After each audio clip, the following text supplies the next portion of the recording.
Jail से ले आने वाला प्रभु यीशु मसीह की अति पवित्र नाम में सब पवित्र लोगों को मस्कुराते देता हूँ। प्रभु का अनुग्रह है, इस हफ्ता में भी आप लोगों के साथ थोड़ी देर तीसरी दिन वचन बांटने के लिए प्रभु ने मौका दिया, उसके लिए प्रभु को बहुत बहुत धन्यवाद देता है। जितना भी टाइम मिलेगा, जितना भी वचन सुनेगा, हमारे लिए कितना अच्छा है। वचन में आत्मा और जीवन है, तो मैं प्रभु को बहुत धन्यवाद देता हूँ। आज मैं आपको एक मतलब उसी आत्मा का संबंध में विश्वासी और पवित्र आत्मा, इस विषय में आपको आज बताना चाहता हूँ। पवित्र आत्मा का विश्वासी के संबंध में बहुत से बातें हमें कदम कदम पर हमें सीखना है। इसलिए जो भी आपको मालूम है, जो भी उद्धार पाए हुए लोग हैं वो सब परमेश्वर का संतान है। आपको मालूम है ना, परमेश्वर का संतान बोलना बोलेगा तो एक कितना बड़ी बात है। आज भी शायद बहुत लोग नहीं समझता मैं आज एक प्रभु का बेटा है या बेटी है ना। उद्धार पाने के बाद में ये एक अच्छा निर्णय पाना कितना जरूरी बात है ना। एक बार भी याद करो, आज मैं कौन है? मैं सर्वशक्तिमान परमेश्वर जिसने अनगिनत तारा गणों को बनाया, ये सारा सृष्टि को बनाया, उस महान परमेश्वर का मैं बेटा है या बेटी है। बहुत बड़ी बात है ना, इसमें कोई संदेह नहीं, क्योंकि वचन जो कहता है सत्य कहता है। पहला यूहन्ना उसका 3 अध्याय का पहला वचन, देखो पिता ने हमसे कैसा प्रेम किया है कि हम परमेश्वर की संतान कहलाए, और हम है भी मतलब कोई शक नहीं, ये संदेह है ना। हमको ये बात को जानना है, दुनिया में 2 संतान है, एक ही शैतान का संतान, नहीं तो परमेश्वर का संतान। अभी हम लोग परमेश्वर का संतान कहलाने का मतलब वास्तव में हमको मिला हुआ ये उद्धार या ये नया जन्म, आपको मालूम है जन्म के द्वारा हमारा नाता बना है। जब अगर हम नया जन्म नहीं पाया होता तो महान स्वर्गीय मानव परमेश्वर के साथ या पिता के साथ हमको ये नाता कभी नहीं जोड़ सकता था, परंतु नया जन्म के द्वारा नया जन्म हमको एक विशिष्ट पदवी मिला है। उससे पहले हम कौन था हमारे जीवन में ना। जब एफेसियों का पत्र 2 अध्याय का 12 वचन में मतलब हमारा पुराना अवस्था का बारे में एक छोटा चित्र पौलुस वहां पर बोलता है। एफेसियों 2 अध्याय का 12 वचन, तुम लोग उस समय मसीह से अलग और इस्राएल की प्रजा के पद से अलग किए हुए और प्रतिज्ञा की वाचाओं के भागी न थे, और आशाहीन और जगत में ईश्वर रहित थे। हाँ, देखा क्या अवस्था था हमारा। पहली बात, हम इसराइली नहीं था, क्योंकि इतना भी वायदे मिला उनको मिला, लेकिन हम लोग, हमको कोई वायदा नहीं और हमारा कोई मतलब सच्चा जीवित सच्चा परमेश्वर नहीं। हम लोग मूर्ति पूजा करते हुए है ना, जो परमेश्वर नहीं उसके पीछे लिखते थे। परंतु प्रभु का अनुग्रह हम पर हुआ, प्रभु ने हमें ये सुसमाचार सुनाया और उस पर विश्वास करने के लिए कृपा दिया। हमको प्रभु यीशु मसीह पर विश्वास करके नया जन्म पाने के लिए, पाप क्षमा पाने के लिए, उद्धार पाने के लिए प्रभु ने कृपा दिया। हम लोग कितना धन्य लोग हैं प्रियो। वास्तव में आप सोचना कि आज हम परमेश्वर का संतान, कितना बड़ी बात है। जो सारा सृष्टि का सृजन का हमारा पिता कौन है प्रियो? ये बात थोड़ा सोचो, कोई साधारण व्यक्ति है क्या? ना, कोलोसियों का पत्री में उसका पहला अध्याय में उसका 16-17 वचन जब आप पढ़ता है ना, आपको मालूम है परमेश्वर कितना महान है। क्योंकि उसी में सारी वस्तुओं की सृष्टि हुई, स्वर्ग की हो अथवा पृथ्वी की, देखी या अनदेखी, क्या सिंहासन, क्या प्रभुताएं, क्या प्रधानताएं, क्या अधिकार, सारी वस्तुएं उसी के द्वारा और उसी के लिए सृजी गई है।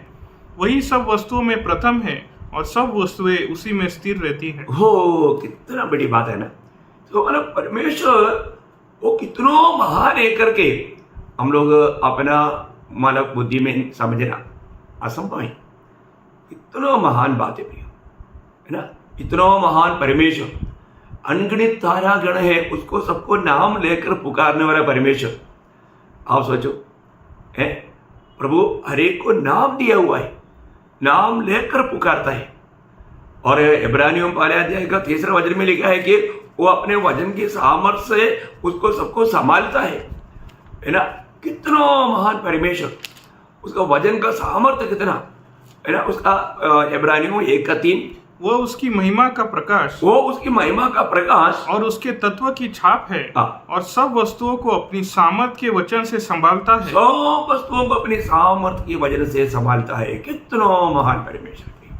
आप देखिए, इसको मतलब उधार पाया हुआ एक व्यक्ति को इसमें कितना खुशी होना चाहिए कि आज प्रभु का अनुग्रह से मैंने उधार पाया, तो उस महान सारे सृष्टि का सृजनकार उस महान परमेश्वर का बेटा है या बेटी है। ये जानकारी हमें कितना आनंद देता। आज लोग परमेश्वर परमेश्वर बोलता है तो हम क्या बोलता, अब्बा पिता कहा था, अब्बा पिता कहा था। एक बड़ा पद भी है ना प्रियो, कि अगर हम प्रभु की आत्मा नहीं पाया होता हम लोग ऐसे नहीं बोल सकता था। परंतु प्रभु का वचन में, रोमियो का पत्र उसका 8 अध्याय का 15 वचन में क्या लिखा मालूम है, हम लोग जो नया जन्म पाया है ना, वो लोगों ने पाया हुआ आत्मा साधारण आत्मा नहीं है ना। रोमियो 8 अध्याय का 15 वचन, क्योंकि तुमको दासत्व की आत्मा नहीं मिली कि फिर भयभीत हो, परंतु लेपालक की आत्मा मिली है, जिससे हमने हे अब्बा हे पिता कहकर पुकारते हैं। देखा, हे अब्बा हे पिता करके पुकारने वाला उस पुत्र की आत्मा को हमने पाया। वही बात है गलातियों 4:6 में भी पौलुस बताता है। ये बड़ी बात है ना। मतलब हमारे जीवन में हमने पाया हुआ आत्मा, अगर हमने वो आत्मा नहीं पाया होगा तो हमको ऐसा पुकारने के लिए नहीं होगा, है ना। आज हमने पाया हुआ आत्मा, गलातियों 4:6, और तुम जो पुत्र हो, इसलिए परमेश्वर ने अपने पुत्र की आत्मा को, अपने पुत्र की आत्मा को जो हे अब्बा हे पिता कहकर पुकारता है, देखा, हे अब्बा हे पिता करके पुकारता है ना। यीशु मसीह जब दुनिया में था, मरकुस का सुसमाचार 14 अध्याय का 36 वचन में हम लोग देखते हैं कि यीशु मसीह जब दुनिया में था उस समय में उस पिता को कैसे बोल के पुकारते थे, और कहा हे अब्बा हे पिता। देखा, हे अब्बा हे पिता। देखा, यीशु मसीह ने पिता को क्या बोला, हे अब्बा हे पिता। हे अब्बा हे पिता करके पुकारने वाला यीशु मसीह की वो आत्मा को हमको मिला। वास्तव में प्रिय कितना श्रेष्ठ बात है। आज हम अब्बा करके कहता है ना। इस मानो दुनिया में आदाम्य पीढ़ी में ये सौभाग्यता सिर्फ मंडली के लोगों को मिला, सिर्फ मंडली के लोगों को। अभी आपको मालूम है आनोक प्रभु के साथ 300 साल चला, परंतु आनोक कभी भी प्रभु को अब्बा पिता नहीं कहा, है ना। नोह प्रभु के साथ चला, नोह कभी भी प्रभु को अब्बा पिता नहीं कह सका, है ना।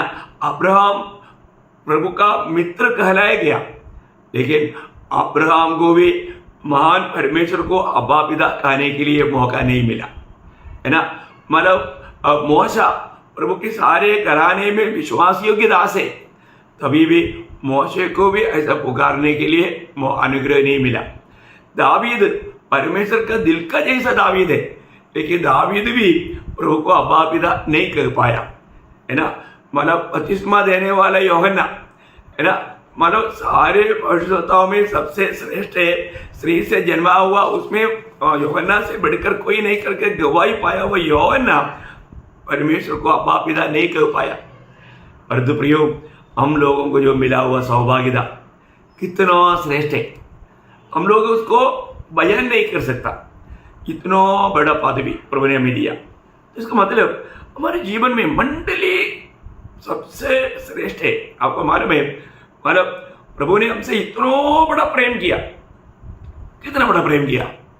आप बोल पाएंगे, आप ऐसा हाथ दिखाएगा तो भी वो नहीं, पर इसका एक छोटा नाप में आपको बताऊं, है ना। यीशु मसीह ने बताया हुए शब्दों में, यूहन्ना का सुसमाचार 17 अध्याय का 23 वचन में यीशु मसीह हमारे पिता कैसा प्रेम करता है उसका एक एग्जाम्पल बताया।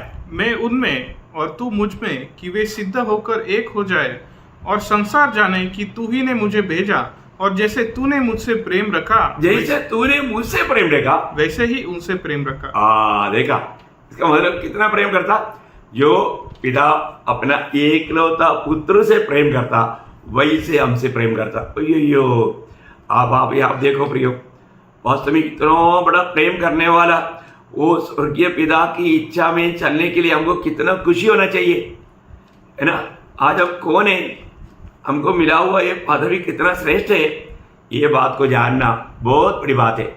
मैं आपको बताना चाहता हूँ, हम लोग मतलब हमेशा ये बोलना चाहिए कि मैं आज प्रभु का बेटा है, प्रभु का बेटी है, क्योंकि आत्मा पाए हुए लोगों में ऐसा एक गवाही है। आपको सबको मालूम है, रोमियो 8:16 में कहता है आत्मा हमारे आत्मा के साथ गवाही देता है हम परमेश्वर का संतान है या परमेश्वर का पुत्र है। बहुत बड़ी बात है ना प्रियो, हम लोग परमेश्वर का संतान है करके आत्मा पाया हुआ लोगों में ये गवाही है, और वो गवाही हमें सुनना चाहिए और उसका योग्य जीवन भी बिताना चाहिए। देखो, तो यहाँ पर मैं आपको इसलिए बताया कि जो भी विश्वासी और पवित्र आत्मा का संबंध का जो आत्मा का जो कामों में पहला एक बात आज थोड़ा सा रीति में मैं आपको बताऊंगा, ज्यादा विस्तार से आज नहीं बोल पाएगा। पहली बात, हर एक विश्वासी पवित्र आत्मा का बपतिस्मा पाया हुआ लोग हैं। पवित्र आत्मा का बपतिस्मा हर एक विश्वासी। कई लोगों को उस बात में भी संदेह है, मैं आपका संदेह बहुत सरल रूप में इन क्लासों के बीच में बहुत साफ रीति में वचन के द्वारा, क्योंकि वचन जो कहता है हमें मानना पड़ेगा, हमें उस पर विश्वास करना पड़ेगा। वचन कभी भी गलत नहीं बोलता, वचन को कभी भी हम बदल नहीं सकता। तो अभी यहाँ पर सबसे पहले मैं एक वचन मरकोस का सुसमाचार पहला अध्याय उसका 8 वचन में आपको बताना चाहता हूँ। मरकोस का सुसमाचार उसका पहला अध्याय 8 वचन में बपतिस्मा देने वाला यूहन्ना गवाही देता है, मैंने तो तुम्हें जल से बपतिस्मा दिया है, पर वह तुम्हें पवित्र आत्मा से बपतिस्मा देगा। देखा, अभी यूहन्ना को परमेश्वर ने भेजा और वो पानी में यॉर्दन नदी में बपतिस्मा दे रहा था। तब बपतिस्मा देने वाला यूहन्ना कहता है कि मेरे पीछे एक आ रहा है, वो मेरे से बड़ा है, उसका जूते का रस्सी खोलने के लिए भी मैं योग्य नहीं। वो मैं तो तुम्हें पानी में बपतिस्मा दे रहा है, पर वो तुझे पवित्र आत्मा में बपतिस्मा देगा।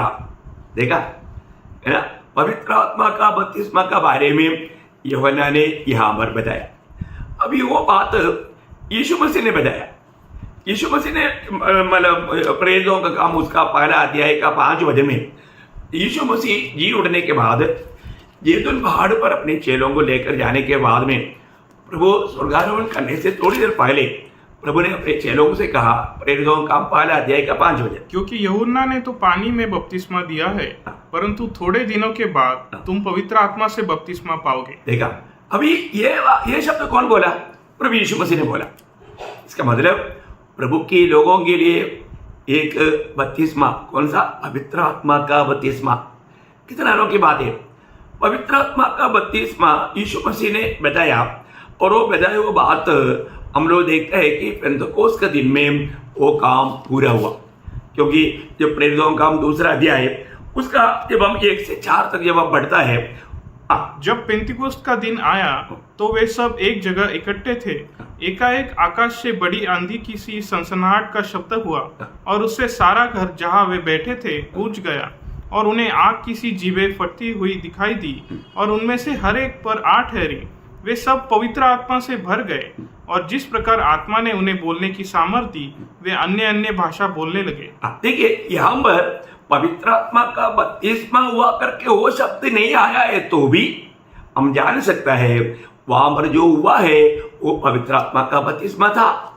अभी आपको किसी को संदेह रहेगा तो भी वो बात पत्रोस का शब्द में वही प्रेरितों का 11 अध्याय उसका 14 से 17 तक का वचनों में जब कॉर्नेलियुस का घर में हुआ उस संभव को लेकर के यरूशलेम की मानव पुर्णियों को और विश्वासियों को समझाने के समय में पत्रोस कहने वाला ये शब्द से पेंतकोस्त का दिन में जो हुआ वो पवित्र आत्मा का बपतिस्मा था करके हम लोग बहुत क्लियर रीति में समझ सकता है।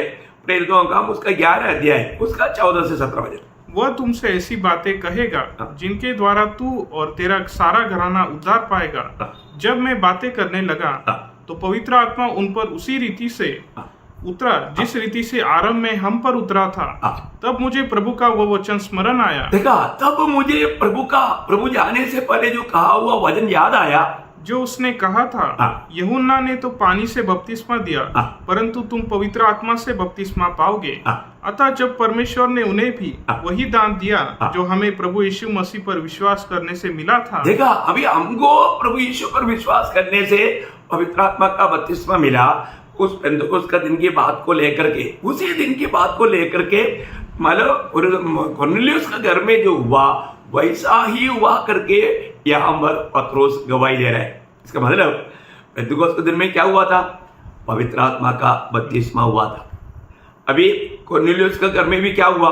वचन सुनने वालों पर, उसका 10 अध्याय का 44 में हम लोग पढ़ते हैं, वहां पर पतरस ये बातें कह ही रहा था हाँ। कि पवित्र आत्मा वचन के सब सुनने वालों पर उतर आया। देखा, वचन के सब सुनने वालों पर उतर आया। बहुत बड़ी बात है। मैं आपको बताने चाहता हूं प्रियो, पवित्र आत्मा का बपतिस्मा जैसा पेंतुकोस्त के दिन में हुआ, प्रभु ने जो वायदा दिया वो वायदा उस दिन पूरा हुआ। और वो बात हम लोग कुरनेलियुस का भवन में देखता है, एफेसुस में देखता है। बाद में मैं आपको थोड़ा सा वक्त विस्तार से बताऊंगा। तो यहाँ पर मेन बात, ये जो पवित्र आत्मा का बपतिस्मा जो यहाँ पर हुआ है वो क्यों हुआ? ये पवित्र, क्योंकि आपको मालूम है उस समय में या पेंतुकोस्त का दिन में मंडली का भी स्थापना हुआ। क्या हुआ? मंडली का स्थापना हुआ। मंडली क्या है? मंडली प्रभु यीशु मसीह का शरीर है। इसका मतलब प्रभु यीशु मसीह के शरीर को बनाने के लिए या शरीर में एक एक को जोड़ने के लिए ये काम हुआ। ये है इसका बहुत महत्व की बात। पवित्र आत्मा का बपतिस्मा का उद्देश्य आप लोग जानना, क्योंकि पवित्र आत्मा का बपतिस्मा क्यों दिया जाता? वो इसलिए कि यीशु मसीह के शरीर का बांध काम के लिए। अभी वो बात मैं आपको बहुत सरल में, ये सब प्रभु को वचन के द्वारा है, इसलिए आपको इसमें संदेह नहीं आना चाहिए। अगर किसी को संदेह है तो भी जो भी मैं आपको जो बताता है ना, आप मुझे जरूर पूछना, है ना। आपका वो डाउट प्रभु का वचन के द्वारा जहां तक प्रभु ने अनुग्रह देता है आपको क्लियर करूंगा।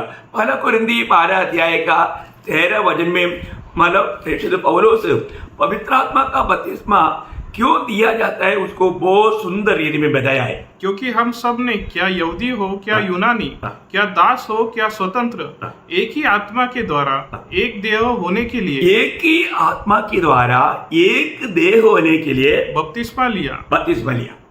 देखा, इसका मतलब क्या है कि वहां पर यहूदी यूनानी का कोई फर्क नहीं, किसी प्रकार का जात भेद नहीं, भाषा या मतलब कुछ और वर्ग, ऐसा कुछ भी फर्क नहीं। सबको एक देह होने के लिए पवित्र आत्मा से बपतिस्मा मिला। देखो, आपको समझ में आया?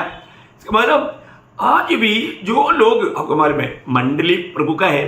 प्रभु ने क्या बोला था? मतलब मत्ती 16 का 18 में, मैं मेरा मंडली बनाऊंगा।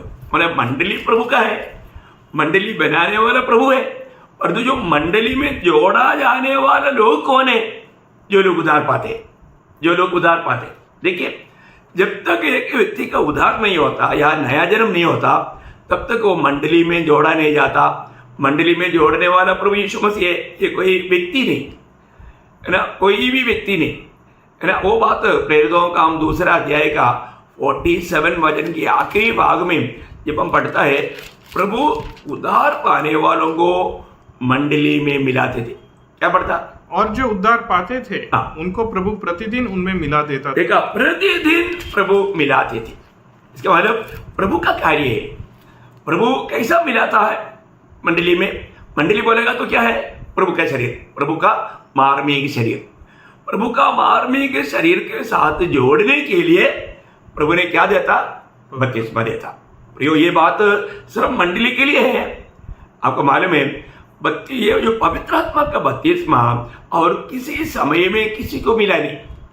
पवित्र आत्मा का बपतिस्मा, पवित्र आत्मा मिला हुआ समय है, वो बात हम लोग मानव बाद में देखेंगे। लेकिन पवित्र आत्मा का बपतिस्मा जो है वो सिर्फ मंडली के लिए है।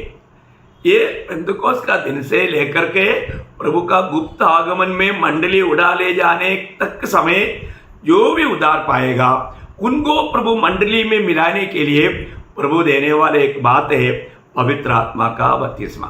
पवित्र आत्मा का बपतिस्मा मैं यहाँ पर थोड़ा आज बंद करना चाहूंगा, क्योंकि आपको मालूम है पवित्र आत्मा का बपतिस्मा के ऊपर नया नियम में 7 बार लिखा। वो बात प्रभु का आगमन देरी हुआ तो कल का क्लास में मैं आपको बताऊंगा उसमें क्या क्या विशेषता है, वो बात भी आपको बताऊंगा।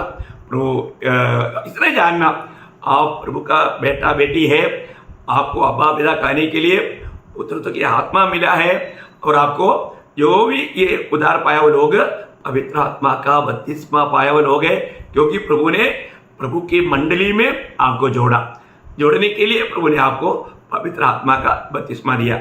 इतना बात शायद आपको बहुत सरल रूप में समझ में आया होगा। प्रभु आपको आशीष दे, प्रभु को महिमा मिले। आमीन।